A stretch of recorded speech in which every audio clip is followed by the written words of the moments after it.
They're out on the field. The pride of the Southland band crisply marches into the Giant T. The rear, the roar of 97,000 fans rises with each rhythmic step. In the background, George Beatsis is singing "Fight, Balls, Fight." The orange and white Shakers flood the air. The Volunteers are ready at the north end of the football field to burst through the gate. They're coming now, racing onto the field through the Giant T. In that magic moment that says, wherever you are, it's football time in Tennessee. Welcome to the Talkin VAWLS Network. My name is Boogie Bentley. Tennessee back out on the practice field yesterday. Put on the shoulder pads. I'm hearing they will probably put on full pads sometime this weekend. But once you get past just a football helmet, once you start getting the shoulder pads on, the energy starts to come up, the physicality starts to pick up, and that's what happened yesterday on the practice field. After practice, Brian Jean-Marie, linebacker coach, met with the media, had some things to say, talked a lot about depth, talked about their responsibility as a unit on third down, what they need to do better. And I'm starting to get encouraged about this linebacker group, but we'll take a look at it. As always, do me a favor, go ahead and smash that like button just below the video. It's quick, it's free, it's easy, it helps the channel. If you're new to the Talkin VAWLS Network, welcome. We're not experts, we're not insiders, we are fans just like you, for the fans, by the fans. If you like what we do, make sure you subscribe, click that bell for notifications. You won't miss out when we go live or when we drop a video. Let's go ahead and jump right in and hear one of the comments from linebacker coach Brian Jean-Marie. It does. I think that's a two-part question. Obviously, when you're in the moment, it gives you comfort. But, you know, come January, you might not feel as good. You know what I mean? You always want to have a certain balance with, you know, young and old. Obviously, we're going to lean on some of the veteran guys that have kind of, you know, been in the fire a little bit, because they're going to make, you know, really good decisions, you know, in intense situations and games. But our goal is always, with Coach Hite, since we've got here, is the development piece. We have to make sure our young guys are going to develop and be ready to go, even if it might happen this year. You know, knock on wood, you never want to, you know, count for injuries, but we all know they're a part of the game. And for us to play the way we want to play, with the physicality that we need to play, we know that guys are going to be, you know, nicked up. So they're going to have to be young guys ready to play this year also. You hope their number is not called if they're not ready, but we have to get them ready to play, because you never know how the season's going to play out.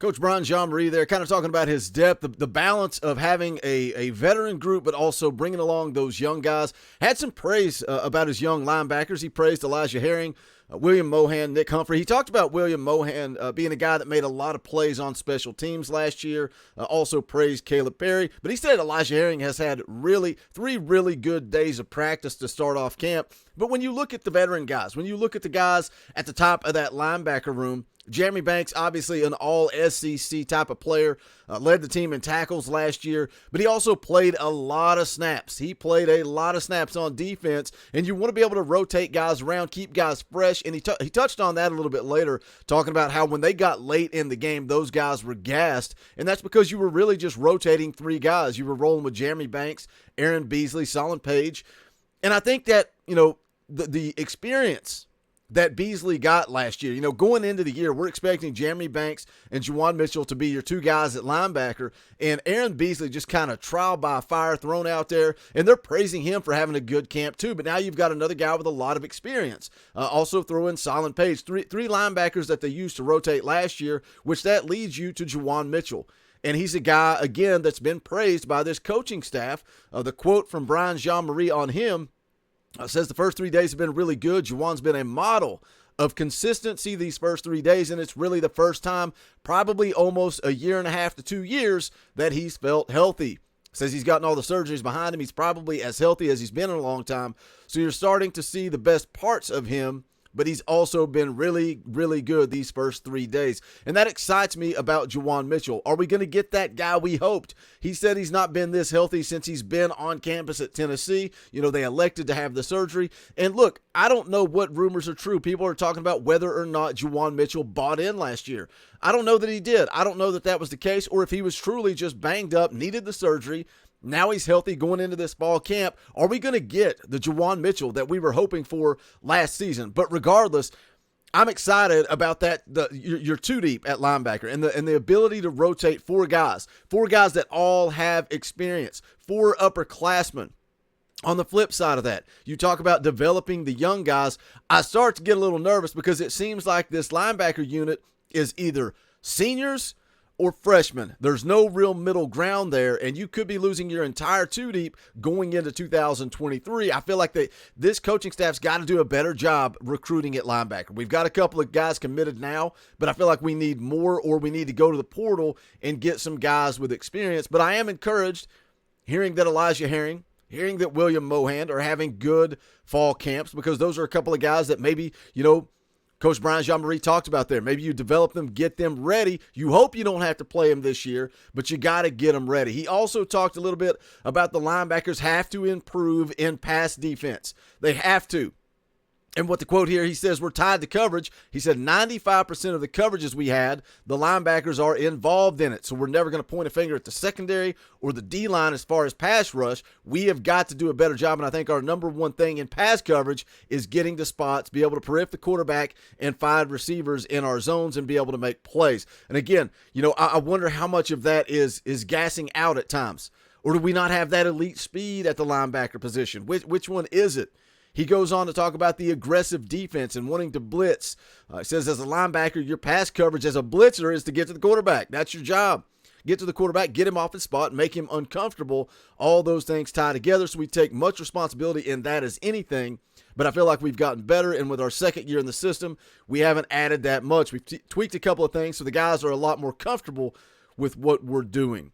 So again, when I look at this linebacker room, man, I really get excited, but a lot of that is falling on Juwan Mitchell. Is he that guy, or is he just another guy? Because I like being able to rotate those four, that like I talked about at the top of the video. But again, there's some concern there. There's concern with this unit. I think we need to continue to try to recruit better and look to the portal. But as far as 2022 goes, I think this linebacker room is going to be much improved. And the same as we talked about with the secondary. If you want to grow a program, you've got to have guys that can develop players. You've got to be able to evaluate and develop talent. And if this coaching staff can do that, then Jeremy Banks needs to take a step. Aaron Beasley needs to take a step. That goes for everybody in this linebacker unit. You got to get a little bit better. It's the same thing I said about Trayvon Flowers and Tank McCullough. They have to get better. You're talking about upperclassmen. You're talking about seniors. There was a clip with the guy from the Senior Bowl that came out on campus yesterday and talked to this team and talked about how this is your payday. This is your money year. You got to go out and prove it. You got to go out and earn it. He praised guys like VAWLS Jones. And this linebacker core, this entire defense has some upperclassmen that if they take that next step, they're going to be able to make money at the next level. How committed are you to this program? The last thing that Brian Jean-Marie had to say was talking about the staff chemistry and being positive. I love this quote. He says, I think it always starts with the head coach. It's the culture he's always talked about. Before he ever talks about wins and losses, he talks about mindset on how you're going to attack the day. He's always the first one the players see when they enter the building. I don't know if you guys have ever seen that, where Josh Heupel stands at the top of the steps, slaps hands, talks to somebody, hugs every single player that walks through that building. He is the first guy they see. When you talk about corporate America in the business world, if you've got a true leader, a true boss that is committed, they're always the first one in the building and the last one to leave. Josh Heupel's always the first face they see when they walk in that building. Says, I think that means a lot. He's always got a smile on his face no matter what happened the last day. When you talk about culture, positive energy, you really find out how true that is after a player had a bad day and a unit had a bad day, a position group or a unit or just in general, team didn't do as well as we want. How do you approach the next day? How do you approach the next team event you'll be doing? He says, I think Coach Hype does a great job of forget the last play, let's go win the next play, and the kids, they bought into it. You're seeing that across the board. This entire coaching staff seems to be in alignment. These football players seem to be enjoying the game. I think I've talked about it on here before just recently.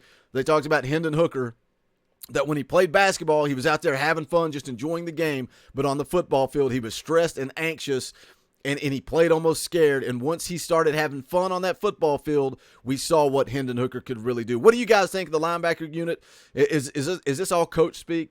When you talk about good 3 days of practice, fall camp, all that energy, is it just coach speak? Or do you think this linebacker unit can take a step, get better on third down, get better in pass coverage, get better getting after the quarterback? and we can win some football games this fall. Let me know in the comment section. If you have not done so yet, make sure you smash that thumbs up on the way out the door. Go check out the official merchandise of the Talkin' VAWLS Network. You can go to bonfire.com/store/Talkin' VAWLS. Any and all support greatly appreciated. Thank you to all the new members of the channel. Once again, we've added a link in the description. If you want to join the channel, you can do that. It's as little as 99 cents a month, up to $10 a month. However much you want to contribute, you get custom Talkin' VAWLS emojis, access to fan call-in shows, all kinds of fun stuff, and you're supporting what we are trying to do with this channel, and I would greatly appreciate it. But that's going to do it for this one. This is the Talkin' VAWLS Network. My name is Boogie Bentley. Go Big Orange.